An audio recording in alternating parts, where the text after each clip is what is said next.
ಜನರು ಚಾಚು ತಪ್ಪದೆ ವೀಕೆಂಡ್ ಕರ್ಫ್ಯೂ ಅನ್ನ ಪಾಲಿಸಿ ಆರೋಗ್ಯ ಸಚಿವ ಡಾಕ್ಟರ್ ಕೆ ಸುಧಾಕರ್ ಅವರು ಸೂಚನೆಯನ್ನ ಕೊಟ್ಟಿದ್ದಾರೆ, ಮನವಿಯನ್ನು ಮಾಡಿಕೊಂಡಿದ್ದಾರೆ. ಈ 14 ದಿನಗಳು ಕೊರೋನಾ ಸೈಕಲ್ ಮುರಿಯುವಂತ ದಿನಗಳು, ಸೊ ಹೀಗಾಗಿ ಚಾಚು ತಪ್ಪದೆ ಪಾಲಿಸಿ ಅಂತ ಹೇಳಿದ್ದಾರೆ ಆರೋಗ್ಯ ಸಚಿವ ಸುಧಾಕರ್ ಅವರು.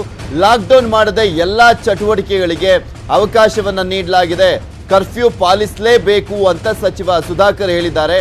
ಇವರು ಬರೀ ಜನರಿಗೆ ಮಾತ್ರ ಹೇಳೋದಲ್ಲ, ನಿಮ್ಮ ಸಚಿವ ಸಂಪುಟದ ಸಹೋದ್ಯೋಗಿಗಳಿಗೂ ಹೇಳಬೇಕು.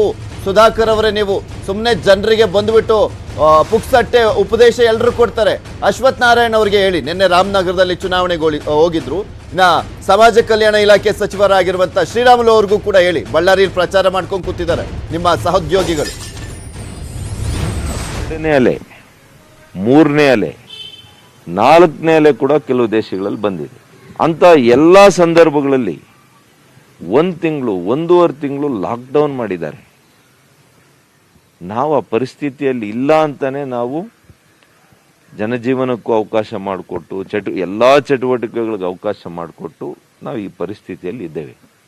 ಈಗಲೂ ಕೂಡ ನಾವು ಎಲ್ಲ ಚಟುವಟಿಕೆಗಳನ್ನು ಬಿಟ್ಟು ನೀವು ನಿಯಂತ್ರಣ ಮಾಡಿ ಅಂತಂದರೆ ಇಸ್ ಇಟ್ ಎ ಮ್ಯಾಜಿಕ್? ದಯವಿಟ್ಟು ಜನರಿಗೆ ತಪ್ಪು ಸಂದೇಶ ಕಲ್ಪಿಸುವಂಥದ್ದು, ಈ ಒಂದು ಸಾಂಕ್ರಾಮಿಕ ರೋಗದ ಹೋರಾಟದಲ್ಲಿ ರಾಜಕೀಯವನ್ನು ಬೆರೆಸುವಂಥದ್ದು, ಪರಸ್ಪರ ಆಪಾದನೆ ಮಾಡಿಕೊಳ್ಳುವಂತಹ ಸಮಯ ಅಂತೂ ಅಲ್ಲ. This is A collective war. ಇವತ್ತು 14 ದಿನಗಳು ಕಡ್ಡಾಯವಾಗಿ ಈ ಒಂದು ಸೈಕಲನ್ನು ಮುರಿಲಿಕ್ಕೆ ಬೇಕಾಗಿರ್ತಕ್ಕಂಥ ಮಿನಿಮಮ್ ಡೇಸ್ ಇದೆ, 14 ಡೇಸ್. ಅದಕ್ಕೋಸ್ಕರ ಸರ್ಕಾರ 14 ದಿವಸ ಮಾಡಿದೆ. ಕೆಲವರು ಟೀಕೆಗಳನ್ನು ಕೂಡ ಮಾಡಿದ್ದಾರೆ, ನಾನು ನೋಡಿದ್ದೀನಿ. ಕೆಲವು ದೇಶಗಳು ಅವ್ರ ಗಮನಕ್ಕೆ ಕೊಡ್ತೇನೆ. ನಾನೇನು ಯಾರ ಟೀಕೆಗಳಿಗೂ ಯಾರ ಆಪಾದನೆಗಳಿಗೂ ನಾನು ಅದಕ್ಕೆ ಉತ್ತರ ಕೊಡೋದಕ್ಕೆ ಇವತ್ತು ಈ ಸಂದರ್ಭದಲ್ಲಿ ಬಯಸಲ್ಲ. ಆದರೂ ಕೂಡ ಅವ್ರ ಗಮನಕ್ಕೆ ಕೆಲವು ದೇಶ, ನಾನು ಇಷ್ಟೇ ಹೇಳ್ತೇನೆ, ತಾವು ವಿಶ್ವಾಸ ಇಡಿ, ವಿಶ್ವಾಸವನ್ನು ಕಳ್ಕೋಬೇಡಿ, ಹೆದರ್ಕೋಬೇಡಿ, ಆತಂಕಕ್ಕೆ ಒಳಗಾಗಬೇಡಿ. ಅದರಿಂದ ನಮಗೆ ಕಾಯಿಲೆ ಹೆಚ್ಚಾಗ್ತದೆ. ಆತ್ಮವಿಶ್ವಾಸದಿಂದ ಇರಿ. ದಿನನಿತ್ಯ ಬೆಳಗ್ಗೆ ಹೊತ್ತು ಪ್ರಾಣಾಯಾಮವನ್ನು ಮಾಡಿ, ಇದು ಬಹಳ ಮುಖ್ಯ.